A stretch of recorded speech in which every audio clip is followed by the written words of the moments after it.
while the Mormon Church celebrates 308,000 new converts worldwide. Something unprecedented is happening back home in Utah. Stakes, the foundational administrative units of the LDS Church, are being consolidated for the first time in over a century. At the same moment, in the heart of Africa, Mormon missionaries are experiencing growth rates that even surpass evangelical Christian movements. How is it possible that the LDS Church is simultaneously winning in one continent while facing contraction in its American heartland? The answer reveals a fundamental shift in global religious landscapes that few have noticed. And what we're about to uncover will challenge everything you thought you knew about modern missionary work. Welcome to Solvanae, where we explore the deeper currents shaping faith, culture, and civilization in our modern world. I'm your host, and today we're examining one of the most fascinating religious phenomena of our time, a tale of two realities. On one hand, we have explosive growth. On the other, unexpected decline. Same organization, same message. Vastly different results. This isn't just about statistics or numbers on a chart. This is about understanding why certain religious movements succeed in some regions while struggling in others. It's about migration patterns, cultural shifts, generational changes, and the very nature of faith in the 21st century. If you appreciate thoughtful, research-based explorations of religious and cultural trends, I invite you to subscribe to Solvanae. We bring you the kind of deep analysis you won't find in quick headlines. Now, let's begin this journey by looking at the numbers that started this investigation. In 2024, the Church of Jesus Christ of Latter-day Saints reported something remarkable: 308,000 new converts worldwide. By most measures, this represents successful missionary work. The LDS Church operates one of the most sophisticated missionary systems in the world. Approximately 54,000 full-time missionaries serving in over 400 missions globally. But here's where the story takes its first unexpected turn. While these conversion numbers were being celebrated, something quietly began happening in Utah, the spiritual and historical home of Mormonism. For the first time in modern memory, stakes began consolidating. Not expanding, consolidating. To understand why this matters, you need to know that a stake is roughly equivalent to a diocese in Catholic structure. It typically oversees 5 to 12 congregations in a geographic area. Stake creation has historically been a marker of growth. Stake consolidation signals the opposite. So we re-faced with a puzzle. How can a church gain 308,000 converts while simultaneously reducing its administrative structure in its founding region? The answer lies not in the global numbers, but in where those numbers are coming from. And when we break down the data by continent and country, a fascinating pattern emerges. Before we continue, what's your initial thought? Can a religious movement grow globally while declining locally? Share your perspective in the comments. Let me take you to Africa, specifically to countries like Nigeria, Ghana, Kenya, and the Democratic Republic of Congo. Here, LDS growth rates are not just competing with evangelical movements. In several regions, they're exceeding them. In Nigeria alone, the LDS Church has seen annual growth rates approaching 15 to 20% in certain areas. Compare this to evangelical Protestant growth, which, while still strong, averages around 8 to 12% in the same regions. This is remarkable when you consider that evangelical Christianity has had a much longer established presence in Africa. But why? What gives the LDS Church this advantage? 3 factors stand out. First, the structured welfare system. The LDS Church doesn't just offer spiritual guidance. They provide temporal assistance through a highly organized welfare program. In regions where economic uncertainty is a daily reality, this practical support creates deep loyalty and attracts families seeking stability. Second, the emphasis on education. The Church's perpetual education fund and various scholarship programs resonate powerfully in communities where education is seen as the pathway out of poverty. Young Africans aren't just converting. They're seeing genuine opportunities for advancement. Third, and this is crucial, the family-centered theology. In cultures where extended family structures remain strong and honored, the LDS emphasis on eternal families and multi-generational connections feels culturally natural, not foreign.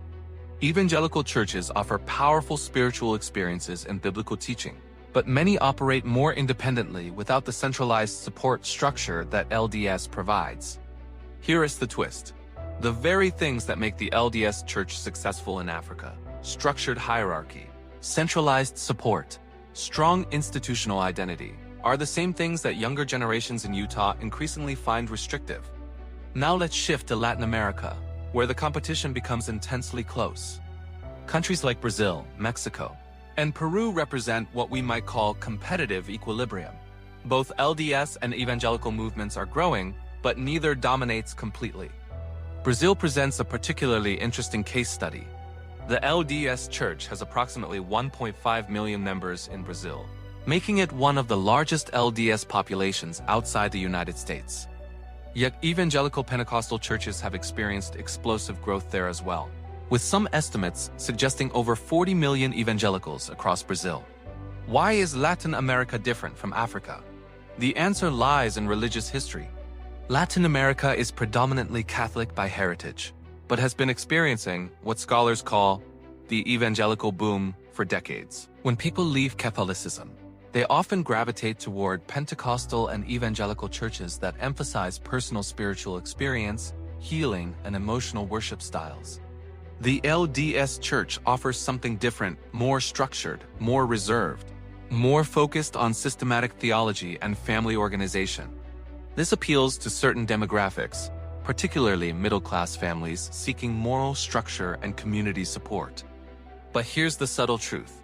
In regions with strong Pentecostal presence, the emotional, experience-driven worship style often has a competitive advantage, especially among lower-income communities seeking immediate spiritual relief from daily hardships.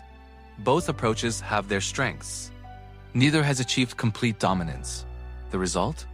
A genuine competition for souls. If you've lived in or visited Latin America, what's been your observation of religious life there? I'd love to hear your perspective. When we turn to Asia, the dynamic shifts again. In countries like the Philippines, South Korea, and Indonesia, evangelical Christian movements generally maintain stronger growth compared to LDS missions. The Philippines, for instance, has a robust Catholic foundation with an increasingly strong evangelical presence. The LDS Church has grown there, but more modestly, currently around 850,000 members compared to millions of evangelical Protestants. South Korea presents perhaps the most interesting contrast. Korean Protestantism has become a global missionary force in its own right, with Korean evangelicals now sending missionaries worldwide. The LDS presence exists, but remains relatively modest compared to the dominant Buddhist, Protestant, and Catholic populations. Why do evangelicals often have the advantage in Asia? Cultural adaptability plays a significant role. Evangelical churches, especially indigenous ones, often adapt more quickly to local cultures, languages, and worship preferences. The centralized LDS structure, while providing consistency, sometimes moves more slowly in cultural adaptation. Additionally, in countries with restrictions on foreign religious organizations, locally led evangelical churches can operate with fewer bureaucratic hurdles than organizations with strong American administrative centers. This isn't a judgment of theological truth. It's an observation about organizational structure and cultural flexibility. Now we return to where we started, Utah. Here's what the data reveals. While the LDS Church is still the dominant religious force in Utah, the trends are concerning for church leadership. Younger generations are increasingly identifying as religiously unaffiliated. Families are smaller. Church activity rates are declining, particularly among millennials and Gen Z. The consolidation of stakes isn't happening because people are leaving the state. Utah's overall population is actually growing. The consolidation is happening because active membership, the people who regularly attend and serve in leadership, is declining. Why? Several converging factors. Cultural shifts. Younger Utahns have access to information and perspectives their parents' generation never encountered. The internet has created what some call the transparency crisis, where historical questions about church origins and practices are more openly discussed and debated. Economic pressure. The traditional Mormon lifestyle, large families, stay-at-home mothers, fathers as sole providers, is economically difficult to maintain in modern Utah's expensive housing market. Changing definitions of community. Where previous generations found their entire social world within the church, younger people increasingly build diverse social networks outside religious boundaries. Here is the profound irony. The same administrative efficiency that helps the LDS Church succeed in developing nations, the structured programs, The clear hierarchy, the organized welfare system, feels increasingly rigid to Americans, who value individualism and personal autonomy. The church that is gaining ground in Africa through structure is losing ground in Utah, perhaps partly because of that same structure. This is a complex issue with many perspectives. What do you think is the primary factor? Let me know in the comments. So what does this all tell us about the future of global religious movements? First, it confirms that no single approach works everywhere. What resonates in Nairobi may not resonate in Salt Lake City. Cultural context matters enormously. Second, it reveals that institutional strength can be both an asset and a liability. Structure provides stability and support in unstable environments. That same structure can feel confining in environments where personal choice and individualism are paramount values. Third, it shows us that religious growth in the 21st century is increasingly a story of the global South. Christianity, whether LDS, Evangelical, Catholic, or Orthodox, is shifting its center of gravity away from Europe and North America toward Africa, Asia, and Latin America. The LDS Church's success in Africa isn't unique to Mormonism. Nearly all Christian denominations are seeing their fastest growth there. What's notable is how effectively the LDS Church has positioned itself to capitalize on that growth through its organized missionary and welfare systems. But the question that should concern all religious organizations: can you maintain theological and structural consistency while adapting to vastly different cultural contexts? Can you be both global and local? These are not easy questions, and they don't have simple answers. We've journeyed today from the valleys of Utah to the villages of Nigeria, from the cities of Brazil to the nations of Asia.